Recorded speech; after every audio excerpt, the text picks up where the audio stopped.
Meningkatkan kerjasama antara negara-negara ASEAN bagi mengekang ancaman digital. Ini bakal dicapai menerusi penubuhan sebuah pusat baharu bagi menggalak perkongsian maklumat serta mengeluarkan amaran awal.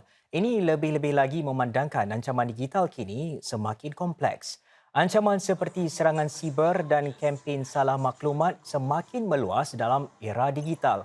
Ia juga bertambah rumit dan boleh menular dengan cepat membawa kesan yang buruk.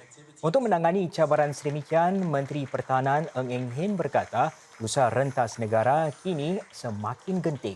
Salah satu contoh Pusat Kecemerlangan bagi Keselamatan Siber dan Maklumat ADMM atau ringkasnya ACICE yang baru dilancarkan. Antara tujuan utama pusat tersebut adalah memudahkan perkongsian maklumat antara pakar-pakar digital di peringkat serantau dan antarabangsa.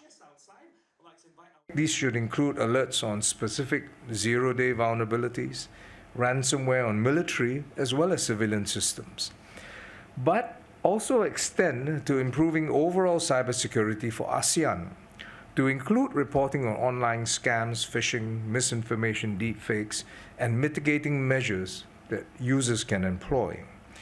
These early warnings can prevent serious consequences. Walaupun pusat ACICE di Changi baru sahaja dirasmikan, kerja-kerja sudah bermula sejak 2021.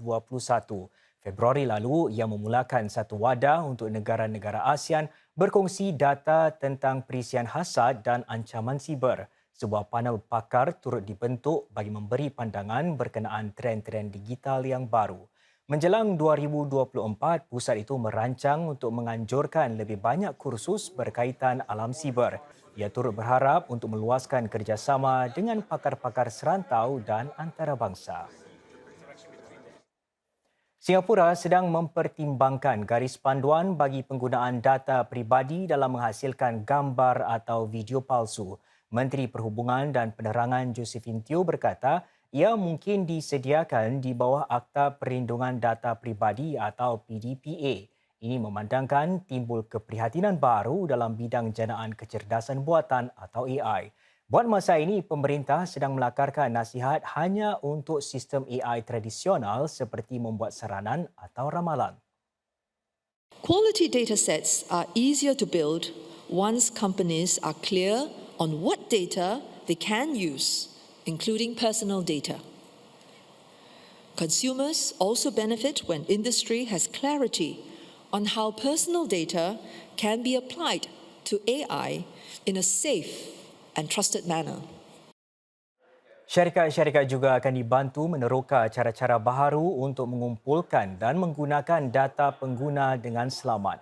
Uji kaji teknologi peningkatan privasi itu adalah usaha yang dijalankan bersama Google yang akan menggunakan teknologi tersebut dan bukannya kuki pihak ketiga menjelang hujung tahun depan. Cik Teo berkata demikian di Minggu Perlindungan Data Pribadi. Acara ini dihadiri setiap negara anggota ASEAN buat julung-julung kalinya. Cik Teo berkata acara sebegini penting bagi membincangkan perkongsian data rentas sempadan.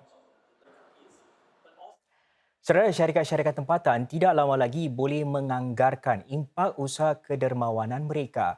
Majlis Khidmat Sosial Kebangsaan NCSS berhasrat untuk menyediakan satu set metrik untuk mengukur keberkesanan pemberian dan kerja-kerja sukarela.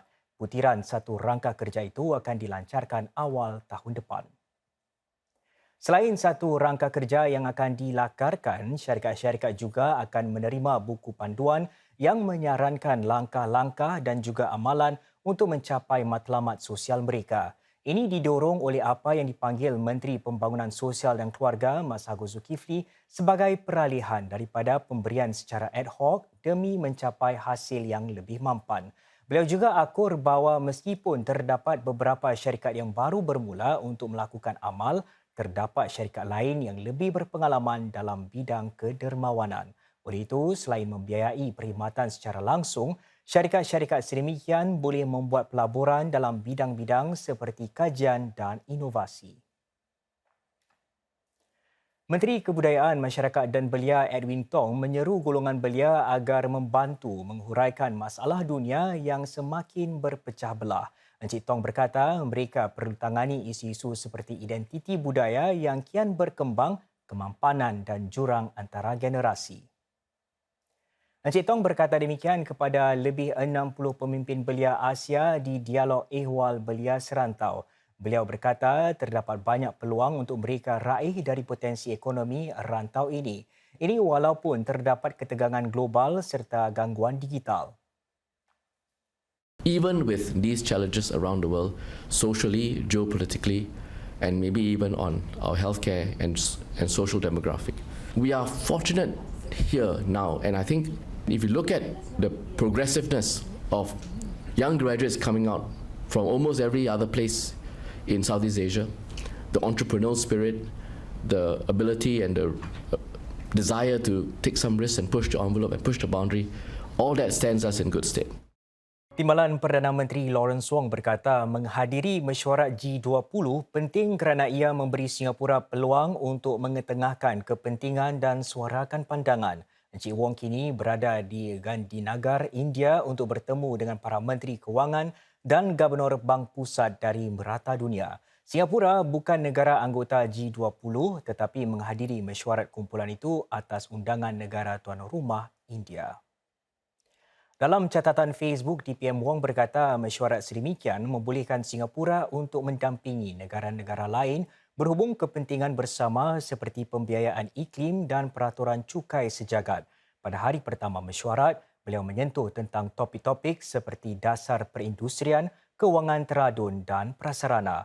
Encik Wong juga berkongsi gambar-gambar pertemuannya bersama Presiden Kumpulan Bank Dunia serta Menteri-Menteri Kewangan dari Kanada, Turki dan Mufti Negara Dr. Naziruddin Muhammad Nasir menyeru masyarakat Islam untuk mengambil kesempatan Tahun Baru 1445 Hijrah bagi membuka lembaran baru, memperbarui azam dan menyegarkan semula keimanan. Beliau menekankan demikian dalam tazkirah yang disampaikannya di Majlis Sempena Tahun Baru di Masjid Muhajirin yang sedang berlangsung kini. Dr. Naziruddin juga mengingatkan jemaah supaya memperbarui azam untuk menjaga tingkah laku, akhlak dan menjauhi perkara-perkara yang tidak baik. Beliau juga menyeru agar jemaah terus berusaha meneguhkan keimanan dan ketakwaan. Tazkirah ini disampaikan selepas Mufti memimpin bacaan doa awal tahun usai solat maghrib berjemaah. Awal sebelum itu, sekitar 500 jemaah yang hadir di Majlis Fi Rihabi Rahmah ini turut mengikuti ceramah yang disampaikan Timbalan Mufti Dr. Izal Mustafa Kamar. Majlis sambutan awal Muharram ini juga merupakan yang pertama bagi beliau selaku Timbalan Mufti sejak menyandang jawatan itu pada Mei lalu. Di penghujung tahun ini merupakan masa yang begitu sesuai untuk setiap individu itu membuat muhasabah. Beliau ini untuk membuat perhitungan semula akan masa yang telah Allah Subhanahu wa taala kurniakan.